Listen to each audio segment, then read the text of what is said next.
नमस्कार, मैं डॉक्टर विजया शालिनी, स्त्री रोग विशेषज्ञ, इनफर्टिलिटी एवं लैप्रोस्कोपिक सर्जन। आज हम जो टॉपिक हमने चूज़ किया है डिस्कशन के लिए वो बहुत ही कॉमन टॉपिक है। अक्सर ओपीडी में मरीज़ जब हमारे पास आते हैं तो उनका यही सवाल होता है, मैम क्या मैं नॉर्मल डिलीवरी कर सकती हूँ या फिर हमें नॉर्मल डिलीवरी ही कराना है। तो आइए जानते हैं कुछ टिप्स कि कैसे हम नॉर्मल डिलीवरी कर सकते हैं और क्यों हम नहीं कर सकते हैं। नॉर्मल डिलीवरी के लिए सबसे पहले ज़रूरी है कि आपका वज़न कैसा है।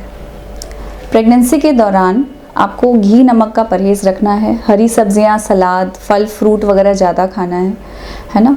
और आपके वज़न को 8 से 10 किलो के अंदर ही मेंटेन करके रखना है कि 8 से 10 किलो से ज़्यादा आपका वज़न ना बढ़े।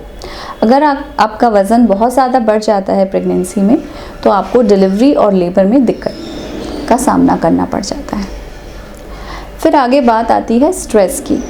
प्रेगनेंसी के दौरान आप शुरू से ही एक्टिव रहें, शुरू से ही अपना घर का कामकाज करें, थोड़ी थोड़ी वॉकिंग, थोड़ी माइल्ड एक्सरसाइज अपने डॉक्टर की सलाह से ज़रूर करें। अगर आप अपना काम नियमित रूप से करती हैं तो आपके नॉर्मल डिलीवरी के होने के चांसेस ज़्यादा होते हैं।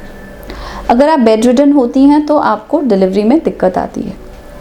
स्ट्रेस बिल्कुल भी नहीं लेना है, पैनिक नहीं करना है। डिलीवरी की प्रक्रिया जो है बहुत साइंटिफिक है, उसे समझना है, उसके ऊपर बहुत सारी किताबें हैं, विज्ञापन होते हैं, उससे समझकर आप बहुत ही आराम से अपनी नॉर्मल डिलीवरी कर सकते हो। इसमें हमें मरीज़ का योगदान बहुत ज़रूरी है। अगर आप स्ट्रेस लेती हैं या ऊपर की गॉसिप सुनती हैं तो उससे आपके अंदर नेगेटिव एनर्जी जनरेट होती है। इसलिए अपने अंदर पॉजिटिव एनर्जी लाइए और अच्छा सोचिए ताकि सब कुछ अच्छा हो, वो बच्चा भी अच्छा बने। आपके डिलीवरी के दौरान एक इंसान ऐसा हो जैसे आपका हस्बैंड या फिर आपकी सिस्टर या सिस्टर इन लॉ या मदर, जो कि आपके इनकरेजमेंट के लिए निरंतर आपके साथ हो। डिलीवरी में उनका बहुत बड़ा रोल है क्योंकि वह डिलीवरी की प्रक्रिया को आपको समझा सकेंगी और आपका उस दौरान आपका ख्याल रख पाएंगी। अब बात आती है कि एक्सरसाइजेस की।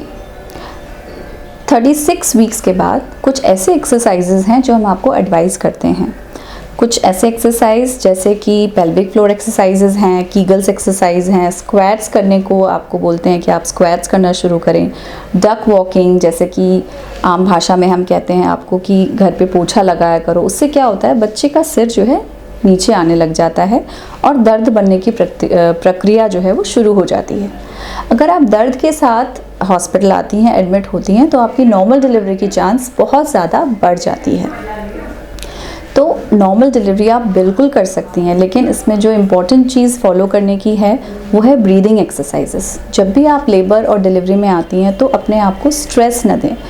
रिलैक्स होने के लिए बैक मसाज कर सकते हैं, है ना, ब्रीदिंग एक्सरसाइजेस कर सकते हैं, ताकि आप अगर रिलैक्स्ड रहेंगी तो आपका बच्चा भी ठीक रहेगा। अगर आप स्ट्रेस लेते हैं तो बच्चे की ऑक्सीजन सप्लाई कम हो जाती है, क्योंकि आपकी ऑक्सीजन सप्लाई कम हो जाती है, उससे बच्चा अंदर पेट में लैट्रिन करने की संभावना होती है, बच्चे की धड़कन कम होने लग जाती है। इसलिए पैनिक तो बिल्कुल भी नहीं करना है। और जिन बातों का ध्यान रखने की ज़रूरत है वो है 3S। एक तो स्टैमिना बना के रखना है। डिलीवरी के दौरान, नॉर्मल डिलीवरी के दौरान जो प्रोसेस होता है उस दौरान ढेर सारा पानी पीना है, निरंतर धीरे धीरे लिक्विड डाइट आप लेते रह सकते हैं, भूखे पेट नहीं रहना है, ठीक है, और स्टैमिना बना के रहना है, स्ट्रेंथ बना के रखना है और स्ट्रेस बिल्कुल नहीं लेना है। ये सब मूल मंत्र हैं नॉर्मल डिलीवरी के।